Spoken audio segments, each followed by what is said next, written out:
you feel like you're nothing, but you wanna be something. Yeah. Well, all you really need is hope. I just want you to trust me if you wanna be something. That's right. Let's go. Yeah. When you're feeling down and Kamusta muli mga kaprakti? Ang pag-uusapan natin ngayon ay tungkol sa bulking at cutting. Ang bulking na tinatawag ay ang paglaki ng katawan nang hindi masyadong maskulado ang dating. Sa ibang termino, bibilog o lolobo ang katawan mo sa bulking. Ang ibig sabihin nito, magkahalong taba at muscle ang tutubo sa katawan mo. Ang madalas na gumagawa ng bulking ay mga payat. Samantalang ang cutting, ito yung isang klase ng pagpapapayat, pagtunaw ng body fats na mapanatili nito ang iyong muscle mass. Kaya naman, ang magiging itsura mo sa cutting ay payat pero sexy, na litaw ang iyong mga muscle.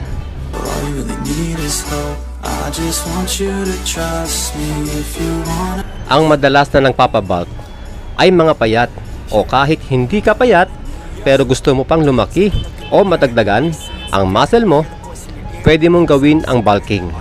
Sa kabilang dako, kung ikaw ay mataba at gusto mong mag-cut o cutting, ang resulta sa katawan mo ay papayat ka lang. Bakit? Dahil wala ka pang masyadong muscle sa katawan.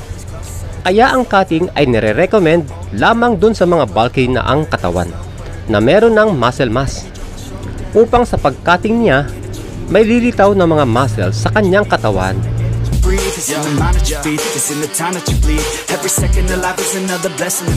Dalawang klase ang bulking mga kaprakti, ang dirty bulking at clean bulking. Sa dirty bulking, kahit ano pwede mong kainin. Cakes, chocolates, spaghetti, at kung ano-ano pa na matataas ang calories.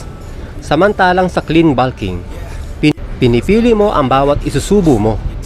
Ang dirty bulking at clean bulking ay iisa ang layunin: kumain ng mga matataas ang calories, o tinatawag din itong calorie surplus.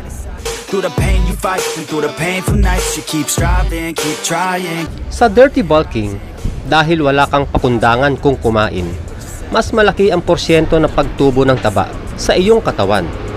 Sa clean bulking, bagamat malakas ka ring kumain dito, hindi ka kumakain ng mga pagkaing mataas sa sugar, fats at sodium.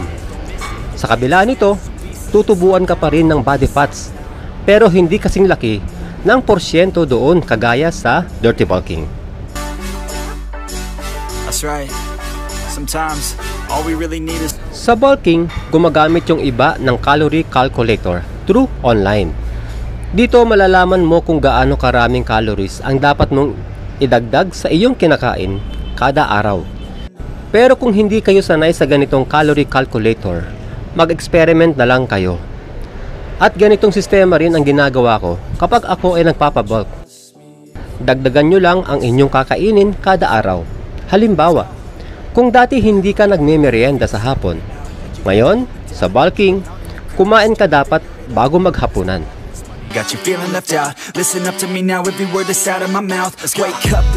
Gaya sa bulking, pwede ka rin gumamit ng calorie calculator sa cutting.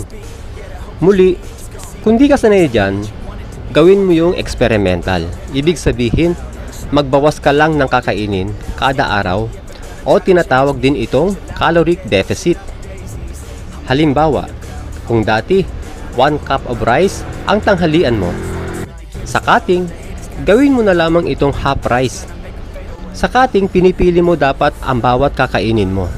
Iwasan ang mga pagkaing matataas ang calories, gaya ng cakes, burgers, chocolates at soft drinks. I just want you to trust me if you wanna be something. Timbangin mo ang iyong sarili mga kaprakti kada linggo. Kapag bulking ka, dapat 1/2 pound o 1 pound kada linggo ang itinataas ng iyong timbang. Kapag sumobra ka sa 1 pound ang ibinigat mo, bawasan mo ng konti yung pagkain mo. Pero kapag wala pang 1/2 pound ang nadagdag sa timbang mo, dito mo naman dagdagan pa yung kinakain mo. Ayaw natin sobrang bilis ng pagbigat natin dahil malamang mas malaki ang porsyento ng body fats ang tumutubo sa ating katawan. Time that you bleed, every second of life is another blessing to me. Ganito rin ang gawin sa cutting. Dapat 1/2 pounds o 1 pound ang nababawas sa ating timbang kada linggo.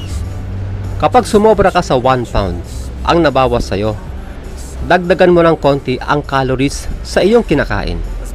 Dahil kapag biglang bumagsak naman ang timbang mo, baka mauwi ka sa crash diet na maaaring sumama ang malaking porsyento ng iyong muscle mass na malusaw. When you're down inside, through the pain you fight, and through the painful nights you keep striving, keep trying. Bagamat kailangan mong kumain ng maraming calories, mas maganda kung ang mga calories na ito ay mula sa protein at carbohydrates at katamtamang fats na rin, gaya ng itlog, manok, isda, kanin, kamote at avocado. Ang isang magandang halimbawa ng meal ay ganito: 1 cup of rice, 2 itlog at 1 basong gatas. Dahil bulking, dapat mas lamang ang carbohydrates kesa sa protein. All we really need is hope. Dito sa cutting, kumain din ng protein at carbohydrates, pero hanggat maaari ay iwasan muna ang mga fats. Ganito ang halimbawa ng laman ng plato mo: 1/2 cup of rice, 4 na itlog at 1 basong tubig. Mapapansin na mas lamang ang protein kesa sa carbohydrates, upang mapanatili natin ang ating muscle mass habang nagtutunaw tayo ng taba. Nothing but doubt, you're alone in the crowd, just trying to figure it out. All that is cloud and this money got you. Sa bulking, hindi ka masyadong mahihirapan sa diet. Di gaya sa cutting na makakaramdam ka ng gutom. Sa bulking, tutubuan ka ng muscle. Samantalang sa cutting, may posibilidad pa na mabawasan ang iyong muscle mass. Sa bulking, mas malakas kang magbuhat. Samantalang sa cutting, mababawasan ang lakas mo. Kawa marahil kulang ang source of energy mo.